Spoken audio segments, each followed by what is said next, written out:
कामना का स्वरूप है प्रभु के सिवा और कुछ भी चाह करना। बोले फिर जीवन कैसे चलेगा? ये जीवन तो कामना से ही चलता है। हमें ये चाहिए, ये चाहिए, ये चाहिए, तो आपको भरोसा नहीं है क्या? एक देशीय शरीर में ममता करने वाली मां अपने बेटे की चाहे जितना सयाना हो जाए वो चिंता करती है। कब उसे क्या चाहिए वो अपनी सामर्थ्य के अनुसार प्रयास करती है। तो क्या अखिल शक्तियों के स्वामी, सर्वज्ञ, सर्वत्र विद्यमान, सर्वशक्तिमान प्रभु, हम जिनके बच्चे हैं, जिनके अंश हैं, क्या हमको बताना पड़ेगा कि प्रभु मेरी आवश्यकता है? आवश्यकता वो खुद पूर्ण करेंगे। अनावश्यक मांगे हमें परेशान किए हुए, आवश्यक मांगे। जीवन जीने के लिए जो आवश्यक है वो प्रभु पहले से पहले भेजते रहेंगे, विश्वास कीजिए, वो दिए हैं। पर अनावश्यक मांगे जो अहंकार की पुष्टता के लिए, इंद्रियां जो भोग सुख के लिए लालायित है, अनावश्यक, ये मांगे हमें भगवत विमुख कर देती है।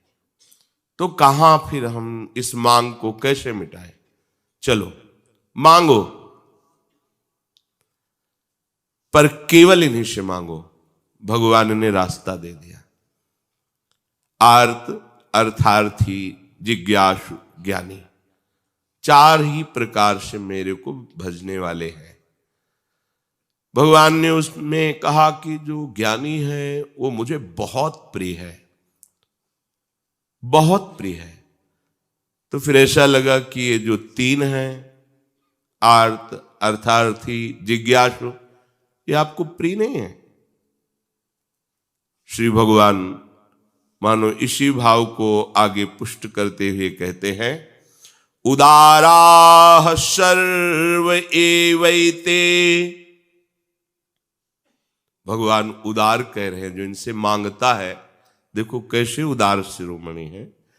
प्रभु से जो मांगता है प्रभु उसे उदार कहते हैं। दरिद्र नहीं कह रहे, भिखारी मांगता ही रहता है, ये दे दो, ये दे दो।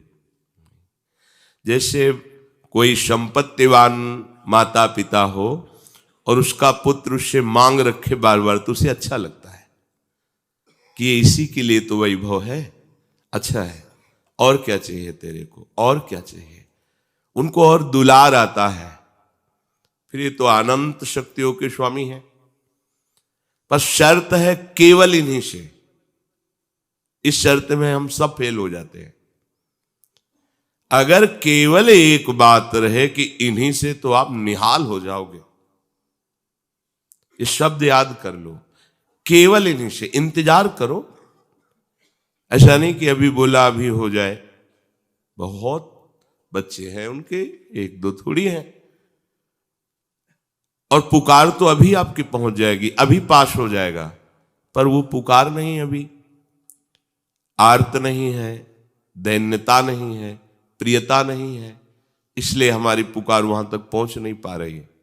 पुकारते रहिए, केवल इन्हीं को पुकारिए। जिस दिन सुन लेंगे ना, तो इस दरबार की बात ही कुछ ऐसी है कि एक बार इस दरबार का आश्रय लेने वाले को कभी दूसरी तरफ देखना भी नहीं पड़ा। और ये ऐसे उदार दाता है कि मांगने वालों को कह रहे हैं उदार है। उदाराः सर्व एवैते ज्ञानी त्वात्मैव मे मतम् आस्थितः सहि युक्तात्मा मामेवानुत्तमां गतिम। कितने कृपालु हैं।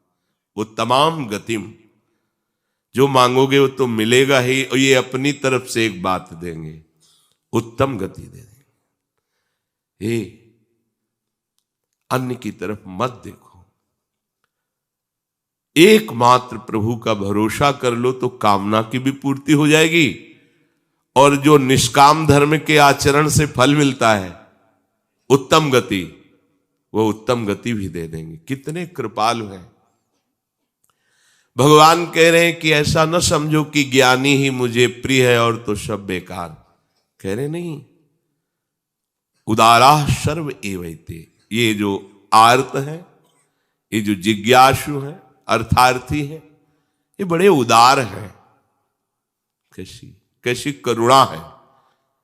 भला मांगने वाला उदार कैसे हो सकता है, लेकिन ये अति उदार भी सुंदर, ये ऐसे प्रिया प्रीतम है, ऐसे महामहिम है कि इनके दरबार में जो मांगा तो वो उसको उदार कहते हैं। बड़ा उदार है, बड़ा लाडला बच्चा है, इधर उधर ना भटक कर सीधे हमसे कह रहा है। प्रभु का प्यार देखो। हम भटक रहे हैं अज्ञान की धरा में, प्रभु सत्संग के द्वारा हमारे हृदय का मोड़ कर रहे हैं अपनी तरफ।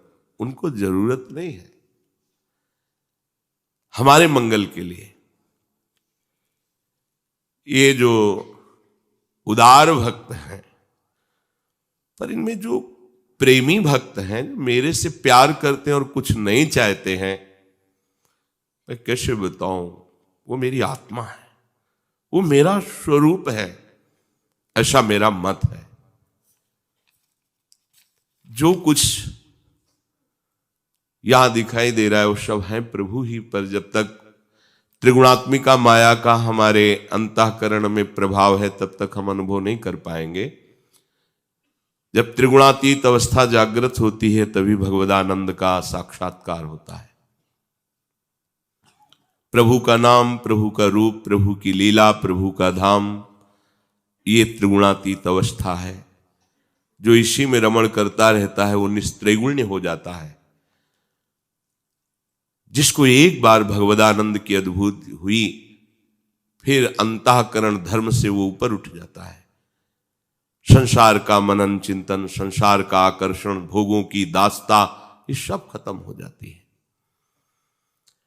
प्रभु ने कहा है कि वैसे तो मेरा सिद्धांत है ये, यथा माम प्रपद्यन्ते तास तथैव भजाम्य हम, मुझे तुम जैसे भजोगे वैसे मैं तुम्हें भजूंगा। श्री भगवान ये सिद्धांत कह रहे हैं, पर यहां बड़ा दुलार भरा उन्हीं के वचन की, उदारा, ये बड़ा उदार है जो मेरे दरबार में आकर के अपनी कामना की पूर्ति चाहता है। संतों ने तो निषेध किया है, क्योंकि वो इनके रहस्य को जानते हैं। भला सच्चिदानंद प्रभु के सन्मुख होकर के विषय भोग मांगना कितनी निंदनीय बात है। प्रभु को नामा, अरे परम पद जब ध्रुव जी को मिला तो उनको ग्लानि हो गई। कैसे प्रेम रस से भरे हुए श्री अंग वाले प्रभु की दास्ता ना मांगकर मैंने परम पद मांग लिया, अब क्या होगा। अब तो प्रभु ने तथास्तु कह दिया, ऐसा ही हो, तुम्हें जो चाह थी वो तुम्हें प्राप्त हो। ये चाह ने मुझे गिरा दिया। परम पद में आरूढ़ होने पर उनको अनुभव हुआ मैं गिर गया, प्रभु की दास्ता से चूक गया। निरंतर प्रभु के समीप रहता, इनके मुख माधुरी का दर्शन करता और इनकी सेवा सुख में निमग्न रहता, इससे बड़ा क्या सुख। ये अब अनुभव हुआ। सोचा कि चूक हो गई। कैसे चूक हो गई, बहुत काल सत्संग नहीं हुआ, इसलिए वो बात चुभ गई कि मुझे ऐसा पद प्राप्त करना है कि सब आश्चर्यचकित हो जाए। तो इसीलिए प्रभु से कहा, प्रभु जो